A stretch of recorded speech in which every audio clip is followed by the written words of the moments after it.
Bucs upset alert. Before we go to Coach Mangini's pick, we're going to look at the updated standings, which nobody got a point, or Greg got a point? No, Greg got 1 point for covering. He had the Bears. You know, he almost deserved more points. They went to overtime. Also, but Coach and Greg still a nice big lead. Brew, I hate to bring this up, Brew. No, it's not what you think I'm going to say. Dusty? No. The graphic. No. Did you not notice that Wilds' segment, Upset Alert, got preempted because we're not on the air Friday, so we're doing it today. Your segment, the Bud List, got preempted because we're not on Thursday, and I don't see it in the rundown. I was looking. Is that 1 point of clarification? Uh-huh. They're all my segments.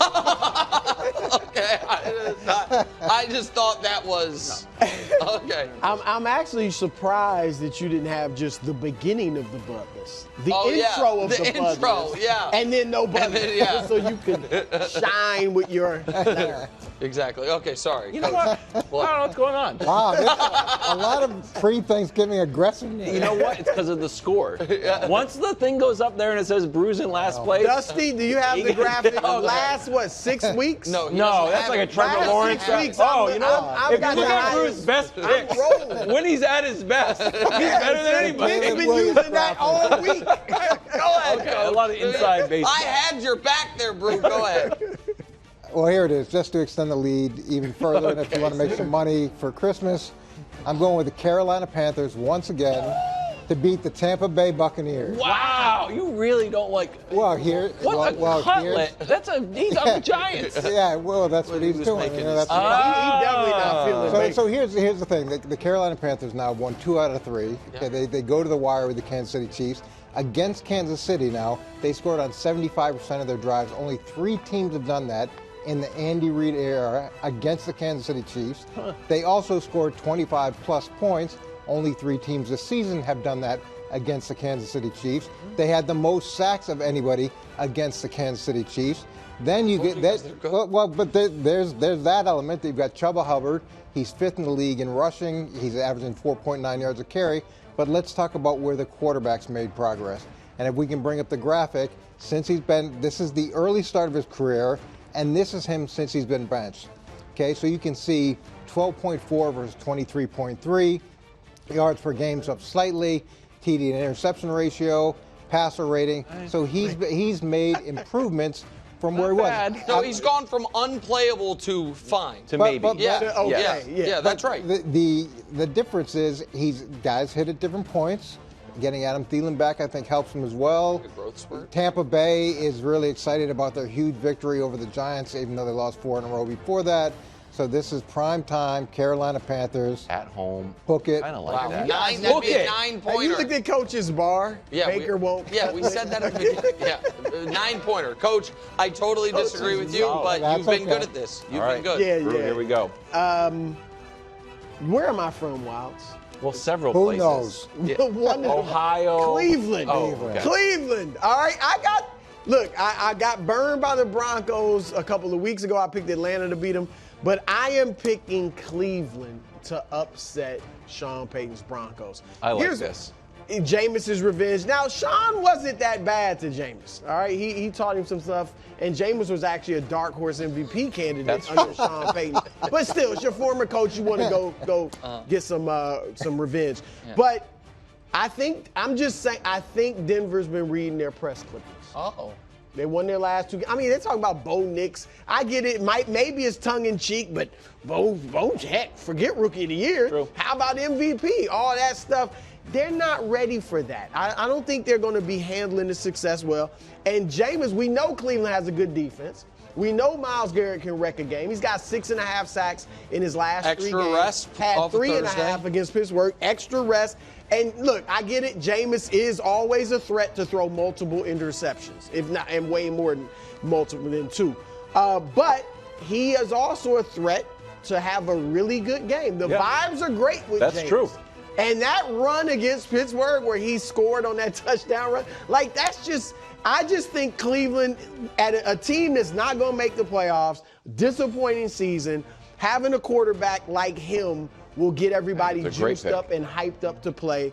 So I'm going, and I need some points. This would be what? They're 5.5 Yeah, points. so 8.5 points. Listen, coach, I'd be right on your heels. You know what I like about this one, and you can weigh in here?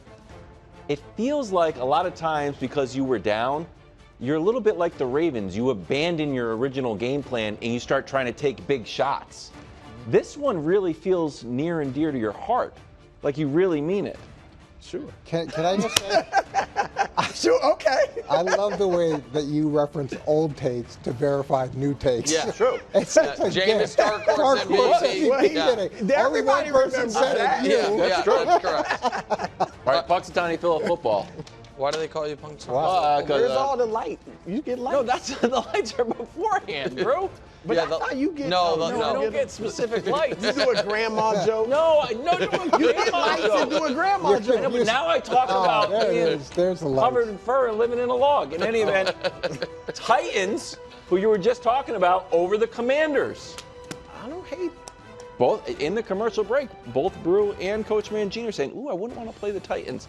And number one reason, this defense. This defense, we started to look at the stats and we're like, are you sure the Titans defense are going to nah, they played Aaron Rodgers. And all of a sudden, we're deep into the year now.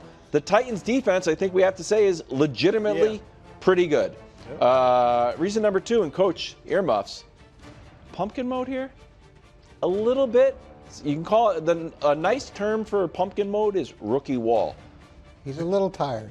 Pumpkin mode is on the board. Also, the first 9 games, if you take out the Hail Mary, you take out a wonderful play against Joe Burrow and the Bengals, who deserved to win that game. But it was just a great play. It could have gone either way. It's like, were we getting a little bit too high on the Commanders? And finally, We'll see. Brew, this one's near and dear to your heart. We should be on the same team here. Commanders rushing defense, not great. And read the bottom line there. Tony Seventh Pollard. in rushing. Come on.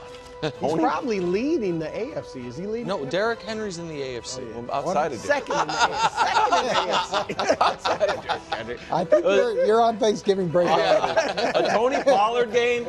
I like it a lot. All of a sudden, I'm believing in the Titans. I don't hate that one. And the coach has sworn to us that at some point they're going to have a great offensive line. Maybe They this will. is the year. It'll be the best in the NFL.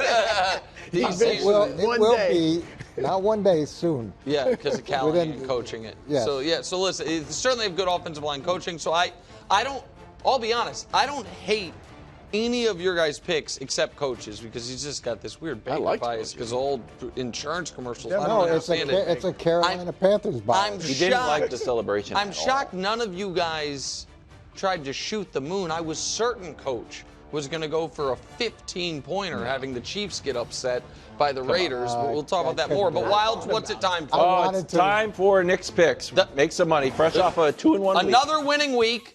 It should have been a 3-0 week, would have been 5-0 on the pod, but Kyler ruined me with that terrible pick six. Yeah. But still, 20-15 with one push. Another Solid. 2-1. Oh, not just solid. Literally getting headhunters from Vegas call me, do you want to run our sports book? Like, no, I love my job. I'm happy. Like, no, what about, could you do it remotely, remote work? I'm like, no, I'm very happy. Hottest sports bettor in America. Parkins this past week damn near went 0-3. He was sitting on, did you see? He was sitting on my throne. The throne that I sat in after the Chiefs won the Super Bowl. He did because he had a 3-0 week. Talk about some rookie watch. Give me a break, Parkins. All right, here we go. Speaking of Danny Parkins, go to his hometown, Chicago. Getting 10 points, 10 points, too many points. It's just flatly too many points in a divisional game. Yeah. Caleb is already breaking out. I think that continues.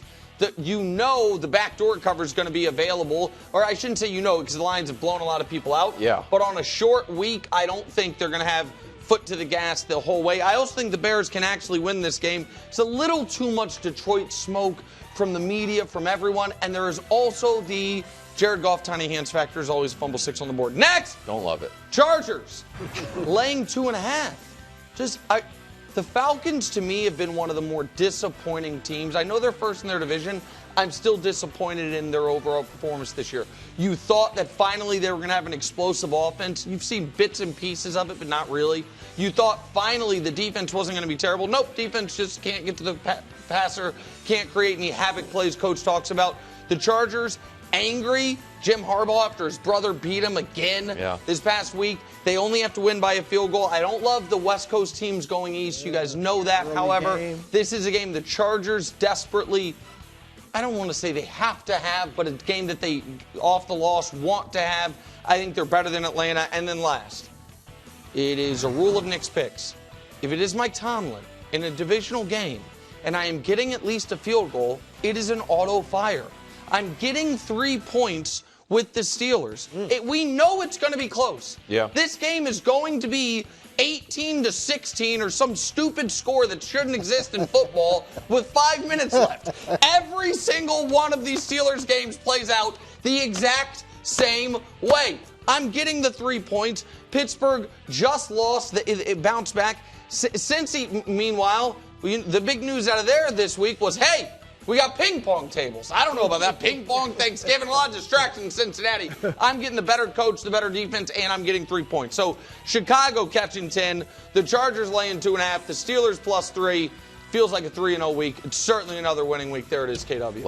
Thanks for watching. Subscribe here to get more from the show and to check out clips from other shows on FS1.